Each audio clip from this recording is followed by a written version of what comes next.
بسم الله الرحمن الرحيم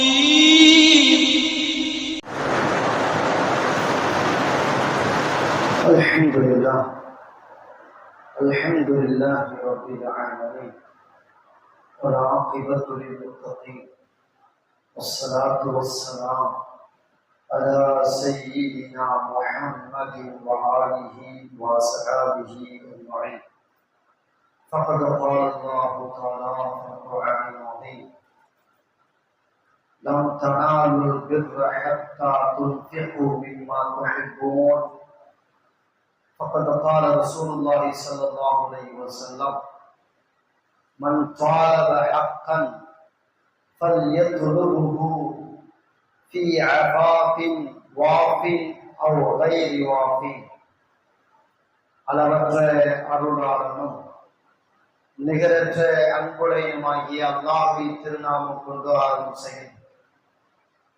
வான் வையம் புகழ் அனைத்தும் ஏக வல்லோனாகிய வல்லோன் அல்லாஹு தஆலா ஒருவன் மீது மட்டுமே என்றென்று முறித்தாட்டுமா. நபிகள் பெருமானார் ஸல்லல்லாஹு அலைஹி வஸல்லம் அன்னார் மீதும் அன்னாரின் வழிவந்த உத்தம சத்திய சஹாபாக்கள், தாபிஈன்கள், தபஅ தாபிஈன்கள், நாதாக்கள், ஷுஹதாக்கள், அவுலியாக்கள், உலகத்தில் பிறந்த மூமினான முஸ்லிமான ஆண்கள் பெண்கள் அனைவர்கள் மீதும், குறிப்பாக நம் அனைவர்கள் மீதும் அல்லாஹ்வுடைய அன்பும் அருளும் என்றென்றும் குன்றாமல் குறையாமல் நிலவட்டுமாக. ஆமீன். அஸ்ஸலாமு அலைக்கும் வரஹ்மத்துல்லாஹி வபரகாத்துஹு.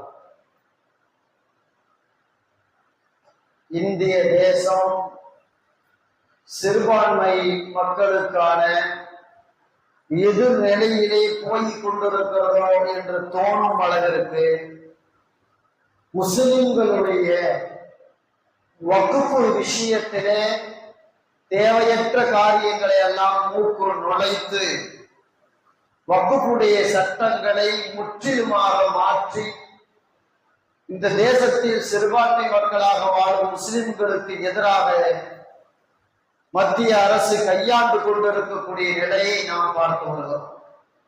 கடந்த 4ஆம் தேதி பாராளுமன்றத்தில் வக்ஃப் திருத்த மசோதா என்று ஒரு சட்டத்தை கொண்டு வந்து அதை நிறைவேற்றி அது நாட்டில் 8ஆம் தேதி அமலுக்கு வந்திருக்கிறது.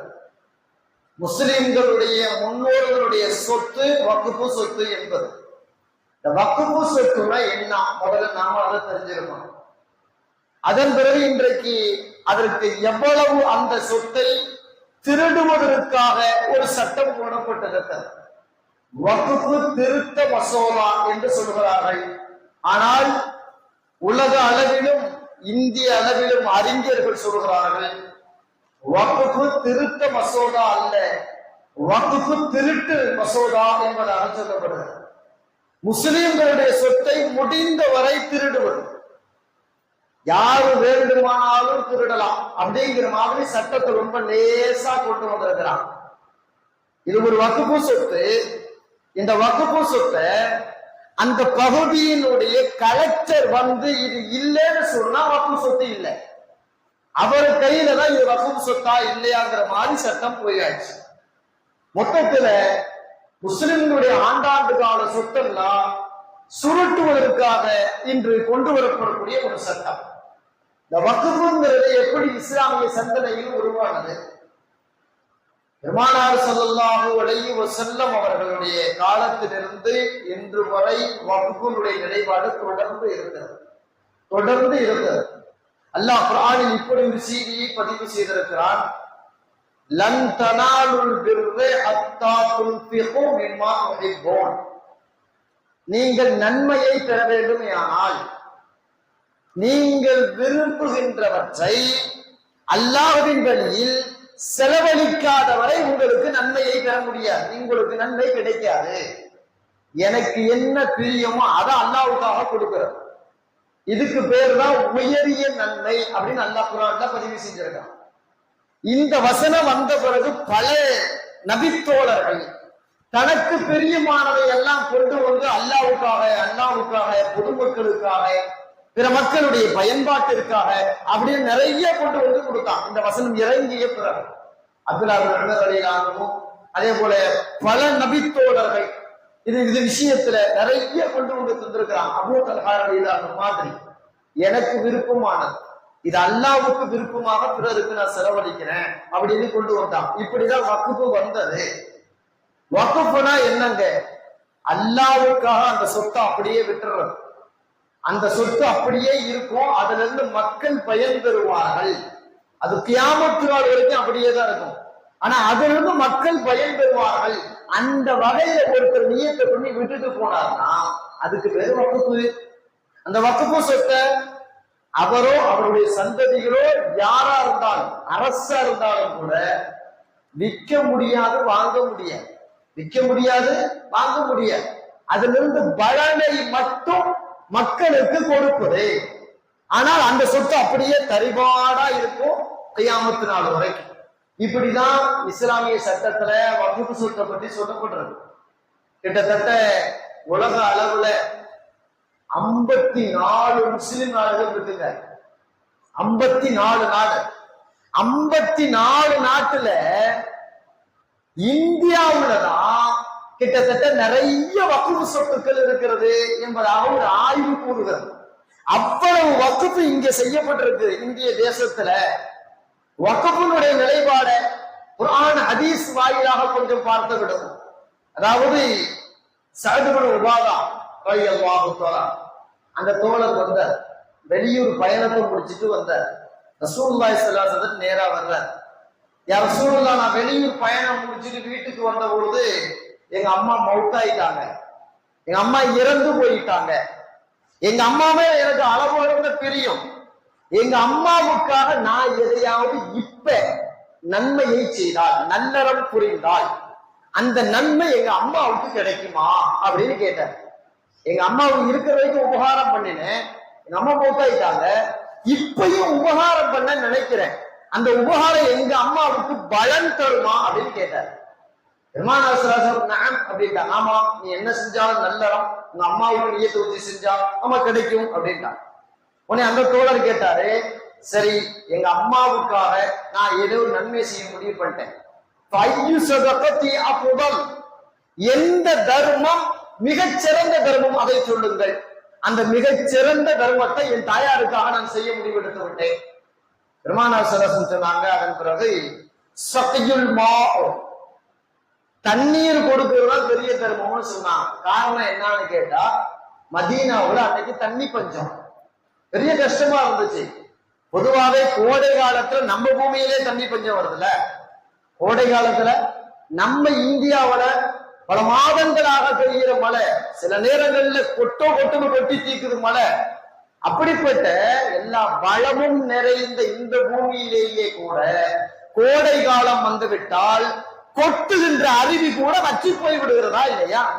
அப்போ எல்லா நேரமும் கோடையிலேயே வாழுகிறார்கள் அரபு மக்கள். அப்ப அவங்களுக்கு தண்ணி பஞ்சம் வருமா, வராம இருக்குமா? தண்ணி இப்போ மஞ்ச பண்ற பொழுது ரசூலுல்லாஹ் சொன்னாங்க, தண்ணி விநியோகம் பண்றதுதான்ப்பா இருக்கிறதுலே சிறந்த தர்மம்னு சொல்லிட்டான். அப்பதான் என்ன சொல்ல வர்றாங்க, உங்க அம்மாவுக்காக ஏதேனும் ஒரு கிணத்தை வெட்டி கொடு, கிணத்துல இருந்து மக்கள் தண்ணி எடுத்துக்கிட்டோம், அந்த நன்மை உங்க அம்மாவுக்கு போய் சேரும், நிரந்தரமா போய் சேரும். ஒண்ணு சஅத் ரலியல்லாஹு அம்மாவுடைய கபர் வாழ்க்கைக்காக மதீனாவுல தண்ணி பஞ்சம் தலைவிரிச்சு ஆடிய போது ஒரு அழகான கிணற கட்டி கொடுத்தாங்க. கிணற வெட்டி கொடுத்து அந்த கிணத்துல இருந்து பொதுமக்கள் யாரு வேண்டாலும் தண்ணி எடுத்துக்கலாம், எப்ப வேண்டாலும் தண்ணி எடுத்துக்கலாம். பொது உடைமையாக ஆக்குனாங்க. பொது உடைமையை ஆக்கின போது மக்கள் எப்படி பேசிக்கிட்டாங்கன்னா, சஅதுடைய தாயாருக்காக வெட்டப்பட்ட கிணறு அப்படின்னு பேசுற அளவுக்கு அதுதான், அதுக்கு பேர் தான் வக்ஃப். அந்த கிணறு அப்படியே இருக்கும், யாரும் உடமையாக்க முடியாது. ஏன் சஅத் ரலியல்லாஹு கூட இது ஏன் கிணறுன்னு உடமையாக்கல, சொந்தம் கொண்டாடல. இந்த கிணற பொது உடமையாக்கியாச்சு, யாரு வேண்டாலும் தண்ணி வெட்டி குடிச்சுக்கல. ஆனா இந்த கிணறுக்கு சேதாரம் இல்லாம பாத்துக்க வேண்டியது அரசு பொறுப்பு அப்படிங்கிற மாதிரி சஅத் ரலியல்லாஹு ஒரு கிணற வெட்டி கொடுத்தாங்களே. நசாயில இந்த நபி மொழி பதிவு செய்யப்பட்டிருக்குதுன்னு பார்க்கலாம். பெருமானார் ஸல்லல்லாஹு அலைஹி வஸல்லம் காலத்துல இருந்து இன்னைக்கு வரைக்கும் இப்படிதான் வக்ஃபுடைய நிலை போய்கிட்டே இருக்கு. இன்னும் கொஞ்சம் தண்ணி தேவைப்பட்டுச்சு மதீனாவுல. ஒரு கிணறு வந்துருச்சு, இன்னும் பத்தல. அப்போ பெருமானார் ஸல்லல்லாஹு அலைஹி வஸல்லம் ஒரு வார்த்தை சொன்னாங்க, மன் அஃபர ரூமத ஃபலஹுல் ஜன்னா. யூதன் ஒருவரிடத்துல ரூமான்னு ஒரு கிணறு இருக்கு, அந்த கிணத்துலதான் காசை கொடுத்து மக்கள் தண்ணி வாங்கி குடிச்சுக்கிட்டு இருக்கிறாங்க. அந்த ரூமா கிணற அந்த யூதன் இருந்து வாங்கி அதை தூர்வாத்து அதை சரியான முறையில தண்ணி ஊற்றெடுக்கிற அளவுக்கு பக்காவா வேலை பார்த்து பொதுமக்களுக்கு யாரு கொடுக்கிறாரோ அவரு ஃபலஹுல் ஜன்னா, அவருக்கு சொர்க்கம் கிடைக்கும் அப்படின்னு பெருமானார் ஸல்லல்லாஹு அலைஹி வஸல்லம் சொன்னாங்க. ரூமாவுடைய கிணறு யூதத்துல இருக்கு, அவர் நிறைய காசு சொல்றாரு, மதீனாவுல பெரிய பணக்காரு. உஸ்மான் ரலியல்லாஹு நேரா அந்த யூதத்தை போனார். எவ்வளவுப்பா சொல்ற? எவ்வளவு? இந்த மொத்தமா ஒரே செட்டில்மெண்ட் காசு வாங்கிக்க, முடிஞ்சு. அந்த கிணற எனக்கு கொடுத்துரு, அவ்வளவுதான். செட்டில்மெண்ட் முடியுது, கிணறு உஸ்மான் ரலியல்லாஹுக்கு வந்துருச்சு. உஸ்மான் ரலியல்லாஹு இஸ்லாமிய அரசு பெருமானார் ஸல்லல்லாஹு அலைஹி வஸல்லம் ஒப்படைச்சிட்டாங்க. இந்த கிணறு நீங்க வச்சுக்கோங்க, அதாவது அரசு வச்சுக்கிட்டோம், மக்கள் புழக்கத்துக்கு. எனக்கு சொர்க்கம் கிடைச்சிரும்ல, எப்படி எனக்கு சொர்க்கம் கிடைச்சிரும்ல அப்படிங்கிற மாதிரி ரசூல் அறிக்கை விட்டதுனால அந்த கிணறு பல ஆயிரக்கணக்கான ரூபா கொடுத்து வாங்கி பொதுமக்களுக்கு பயன்பாட்டுக்கு கொண்டு வந்தாங்க. அப்போ இப்படிதான் வக்ஃபு சிந்தனையை பெருமானார் ஸல்லல்லாஹு அலைஹி வஸல்லம் அவர்கள் இந்த மக்களுக்கு கொண்டு போய் சேர்த்தார்கள். ஒரு மனுஷன் வாழும் போது நிறைய அமல் செய்யலாமுங்க, தொழுகலாம், நோன்பு வைக்கலாம், தானம் தர்மம் கொடுக்கலாம், ஹஜ் உம்ரா செய்யலாம், குர்ஆன் திலாவத்து, திக்ர், தஸ்பீஹாத், அல்லாஹ் அக்பர், எவ்வளவு வேண்டாலும் நல்ல அமல் செய்யலாம், பிரச்சனை கிடையாது. இஹ்லாஸா செஞ்சா நன்மை கிடைக்கும். ஆனா மௌத்தா போயிட்டா செஞ்ச அமல் பூரா அப்படியே அல்லாஹ் முடிச்சிருவான், க்ளோஸ் பண்ணிடுவான், முடிஞ்சு போச்சு. அதான் ரசூலுல்லாஹி ஸல்லல்லாஹு அலைஹி வஸல்லம் சொல்றாங்க, இதா மாத்தல் இன்சான், ஒரு மனுஷன் மௌத்தா போயிட்டா, இன்கத அன்ஹு அமலுஹு, அவருடைய எல்லா நல்ல அமல்களும் துண்டிக்கப்பட்டு விடும். இல்லாமின் ஸலாத்தின், மூன்றை தவிர அப்படின்னு சொன்னா எல்லா அமலும் முடிஞ்சு போச்சு. கபூர்ல போய் ஒருத்தர் கொல்ல முடியுமா? முடியாது. கபூர்ல நோன்பு வைக்க முடியாது, கபூர்ல தானம் தர்மத்துக்கு முடியாது, கபூர்ல வேற ஏதாவது இபாதத்து முடியாது, எதுவுமே முடியாது. ரூஹ் போயிடுச்சுன்னா இவரால எந்த நல்ல அமலையும் செய்ய முடியாது. எந்த மனிதன் ஆலிம்சாவா இருந்தாலும் சரிதான், பெரிய பெரிய நாதாக்களா இருந்தாலும் சரிதான், அவர் செய்ய முடியாது. கபருக்கு போயிட்டான். ஓரிரு நபர்களுக்கு அல்லாஹ் பர்மிஷன் கொடுத்தாங்கிறது ஹதீஸ், அது வேற. பொதுவாக யாராலையும் ரூஹு போயிடுச்சுன்னா அமல் செய்ய முடியாது. எந்த அளவுன்னு கேட்டா சுபஹானல்லாஹ் அப்படிங்கிற வார்த்தையை கூட சொல்ல முடியாது. ரூஹு போயிடுச்சுன்னா அவ்வளவுதான், முடிஞ்சு போச்சு.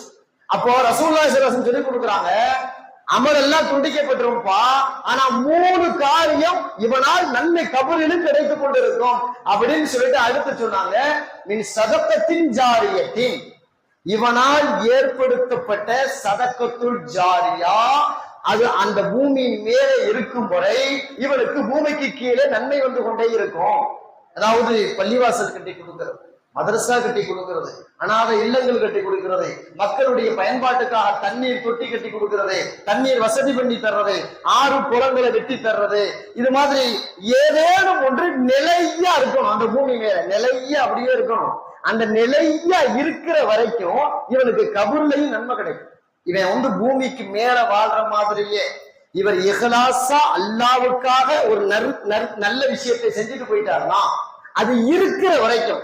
உதாரணமா சொல்றதா இருந்தா, ஒரு குர்ஆன் வாங்கி தந்தாரு பள்ளிவாசலுக்கு வச்சிருக்கோமே, இவர் மூத்தா போயிட்டார், வாங்கி கொடுத்த பரவாயில்ல மூத்தா ஆயிட்டாருன்னு வைங்க. அந்த குர்ஆன் இருந்து யாரெல்லாம் எடுத்து ஓதுறாங்களோ ஓதுறவருக்கு நன்மை, இதை வாங்கி வச்சார்ல அவருக்கு நன்மை. அவ்வளவுதான் சுருக்கமா. இந்த மாதிரி ஒரு சின்ன ஒரு ஃபேன் வாங்கி கொடுத்தாரு பள்ளிவாசலுக்கு, ஒரு லைட் வாங்கி தந்தாரு, அவர் பூமியில இல்ல, அந்த ஃபேன் சுத்துற வரைக்கும் அவருக்கு நன்மை, அந்த லைட் எரியிற வரைக்கும் அவருக்கு நன்மை. இப்படியாக இப்படி எல்லா இதுக்கு பேரு தான் அதாவது சதக்கத்துல் ஜாரியான்னு சொல்லுவாங்க, நிலையான தர்மங்கள். இந்த நிலையான தர்மத்தினுடைய சிந்தனையை பெருமானார் ஸல்லல்லாஹு அலைஹி வஸல்லம் முஸ்லிம் சமூகத்திற்கு கொண்டு வந்தார்கள். உலகத்துல நிறைய அறக்கட்டளைகள் இருக்குங்க, ஆனா பிற மக்களுடைய அறக்கட்டளைக்கும் வக்ஃபுங்கிற நிலைக்கும் நிறைய வேறுபாடு இருக்கு. அறக்கட்டளை ஒருத்தர் நிறுவனர் இல்லையா, நிறுவனர் அவர் எப்ப வேணாலும் முடிவை மாத்திக்கலாம், அல்லது நான் செத்து போன பிறகு என் பிள்ளைகளுக்குன்னு சொல்லலாம், இப்படி எதை வேண்டாலும் அவர் பண்ணிக்கலாம். அல்லது நான் அறக்கட்டளைக்கு இந்த பில்டிங்ல பாதியை தந்தேன், இல்ல கொஞ்சம் தான் தருவேன், அதை கொஞ்சம் எடுத்துக்குவேன் அப்படின்னு எப்படி வேணாலும் மாத்திக்கலாம். அறக்கட்டளை நிறுவனம் பண்றவன். வக்குஃப் அப்படி முடியாது. ஒரே ஒரு முறை இது அல்லாஹ்வுக்காக தந்துட்டேன்னு சொன்னா இவர் நினைச்சாலும் அதுல போய் கை வைக்க முடியாது, இவரை நினைச்சாலும் கை வைக்க முடியாது. வக்குஃப்னா அதுதான். இவன் வாரிசு, இது எங்க அத்தாவுக்கு சொத்து சொல்ல முடியாது. இந்த ஏதாவது விக்க வாங்க அதுவும் முடியாது. அப்படியே நிற்கும், அவ்வளவுதான். அந்த சொத்து ஒரே ஒரு முறை டிக்ளேர் பண்ணிட்டா போதும், அவ்வளவுதான். இது அல்லாஹ்வுக்காக நான் தந்துட்டேன் டிக்ளேர் பண்ணிட்டா பொதுமக்களுக்கு மத்தியிலோ அல்லது எழுதி கொடுத்தோ எப்படி டிக்ளேர் பண்ணாலும் சரிதான், அவ்வளவுதான், முடிஞ்சு போச்சு. வேற யார்கிட்டையும் அது போகாது, போகவும் கூடாது. அல்லாஹ்வுடைய நேரடி கண்ட்ரோல். இதுக்கு பேருதான் வக்குஃப். இந்த சிந்தனைய பெருமானார் ஸல்லல்லாஹு கொண்டு வந்தாங்களே. அப்ப வக்குஃப்ங்கிறது எவ்வளவு முக்கியத்துவம் கொடுத்து அதை கொண்டு வரப்பட்டிருக்கிறது. அதனாலதான் நிறைய வக்ஃப் சொத்துக்கள் இருக்கு. எகிப்துல இருக்கக்கூடிய அதாவது அல் அஸ்ஹரியா யூனிவர்சிட்டிக்கு உலக அளவுல வக்ஃப் சொத்து இருக்கு, தெரியுங்களா? உலக அளவுல மாலத்தீவுல அங்க சொத்து இருக்கு. அதே போல மலேசியாவுல, ஏன் ஸ்ரீலங்காவுல எங்க இருக்க யூனிவர்சிட்டிக்கு எங்க வக்ஃப் சொத்து இருக்கு பாருங்களேன். எங்க இருக்குது?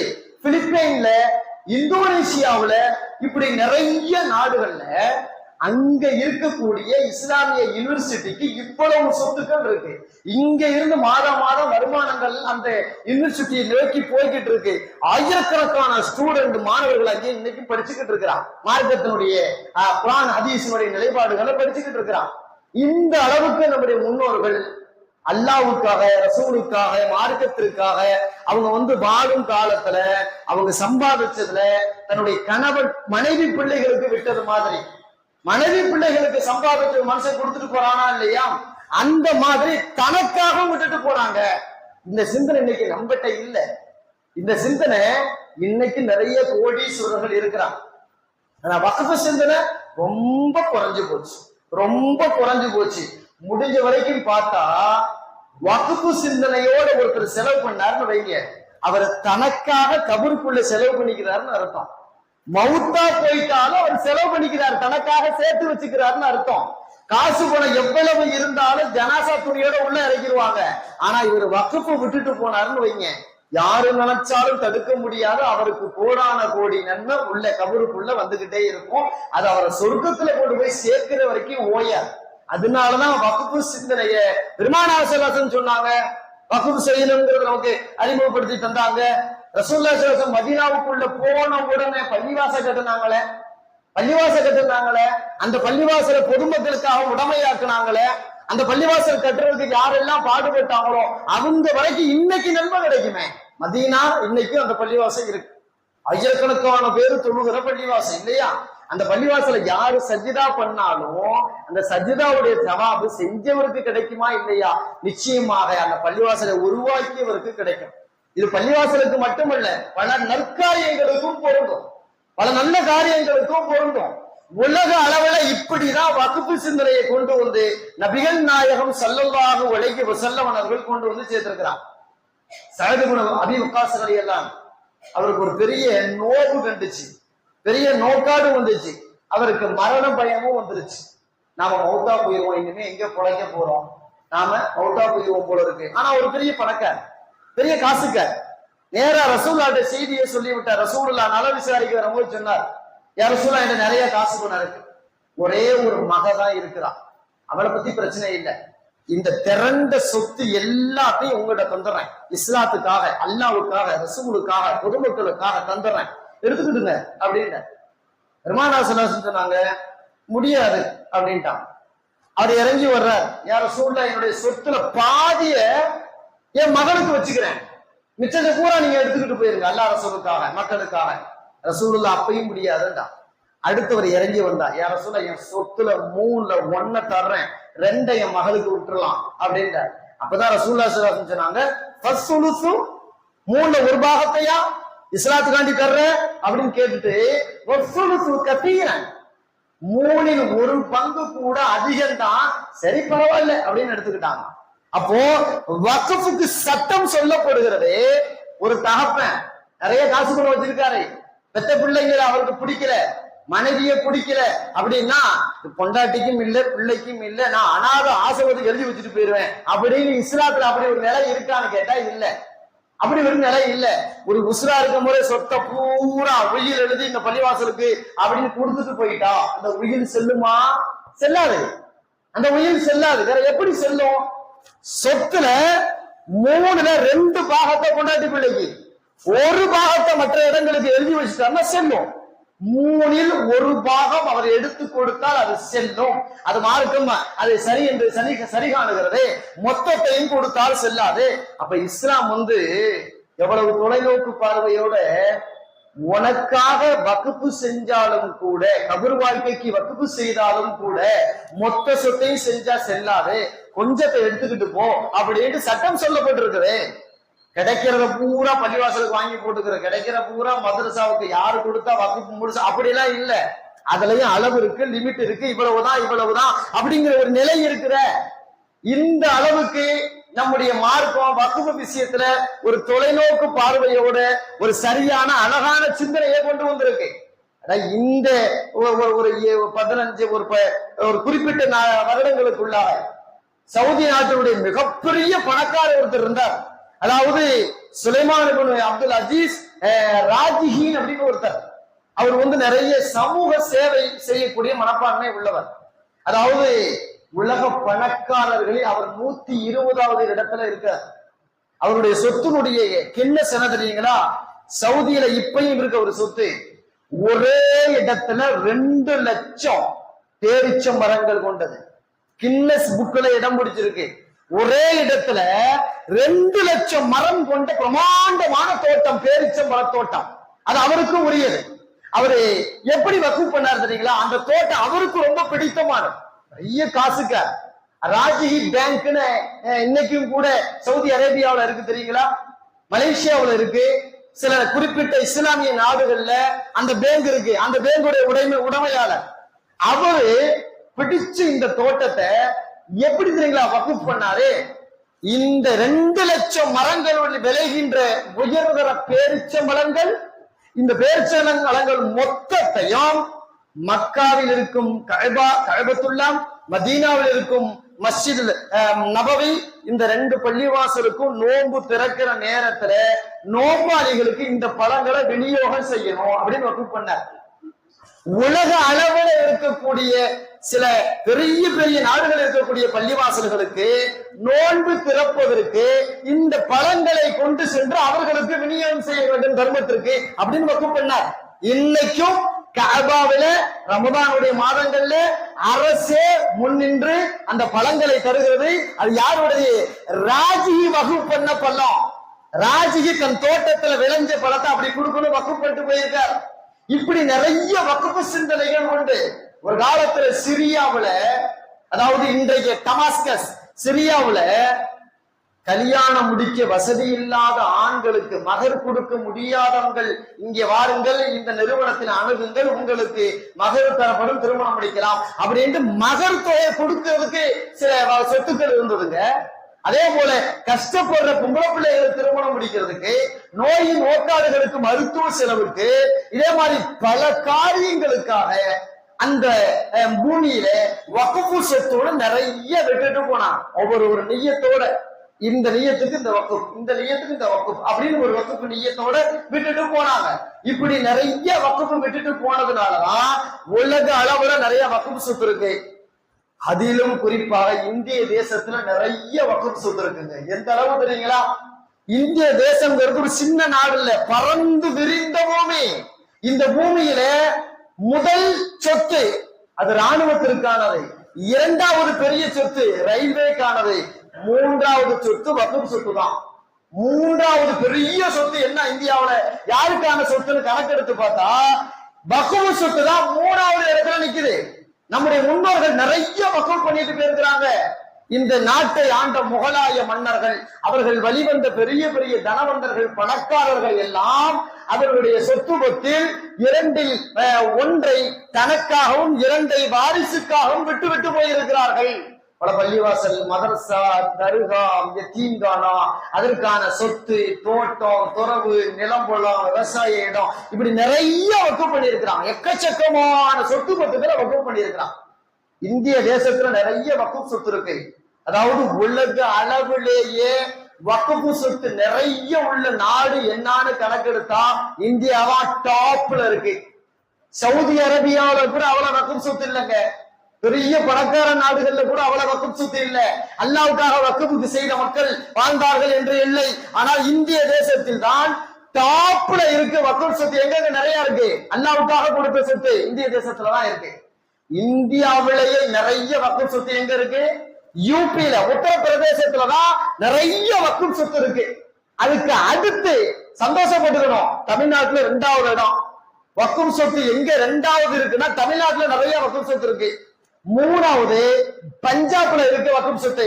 இப்படி பட்டியல் போட்டா ஒரு ஸ்டேட்டும் விடாது. எல்லா ஸ்டேட்லயும் வக்குப் சொத்து இருக்கு. எல்லா ஸ்டேட்லயும் ஒரு குறிப்பு சொல்றாங்களே, தமிழ்நாட்டினுடைய அதாவது சென்னை பெரிய ஊராக இருந்தாலும், அதற்கு அடுத்து மதுரை 2வது ஊராக இருந்தாலும், 3வது கோயம்புத்தூர், 4வது திருச்சி இல்லையா? தமிழ்நாட்டோட பெரிய மாநகராட்சி திருச்சி. மொத்த திருச்சியும் வக்குப் சொத்தோடு கணக்கெடுப்பு இருக்கு.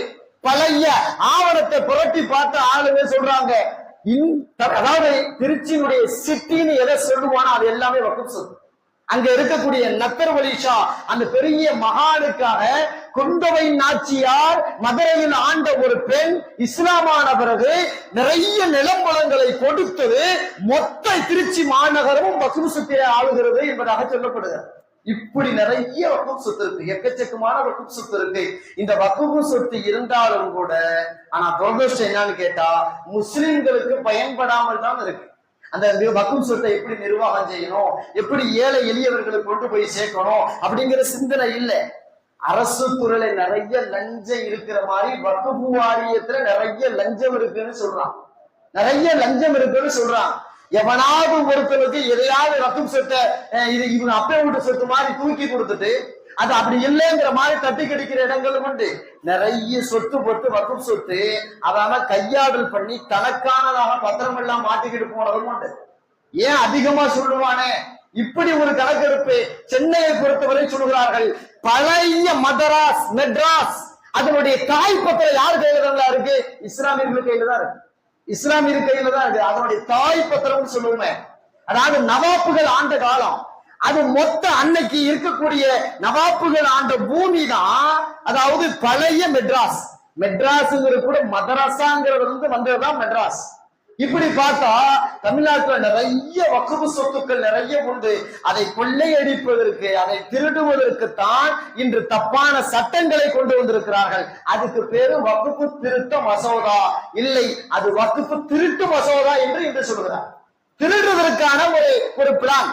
அதாவது 1995 போட்ட ஒரு சட்டத்துல திருத்தம் பண்றேன்ற பேர்ல 1-2 திருத்தம் பண்ணா பரவாயில்ல, 115 திருத்தம் பண்ணியிருக்கான்.